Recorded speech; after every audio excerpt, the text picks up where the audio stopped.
రండి, రండి అంటే వాళ్ళు రారు. వాళ్ళ దగ్గర ఏమీ ఆధారాలు లేవు. నేను ఛాలెంజ్ చేశాను అధ్యక్ష, ఇది నాలుగోసారి ఛాలెంజ్.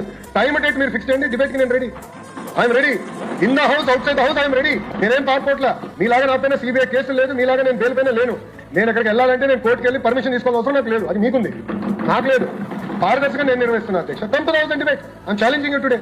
రా, కమ్, కూర్చోండి. అక్కడ మీకు మంచిగా బ్లాక్ కూడా ఉంది రెడీగా, ఖాళీగా 11 మంది పట్టేదానికి నీట్గా ఉంది. రండి కూర్చోండి, చర్చిద్దాం.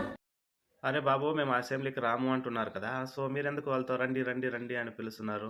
మీకు ఆర్టికల్ 190/4 గురించి తెలుసు కదా!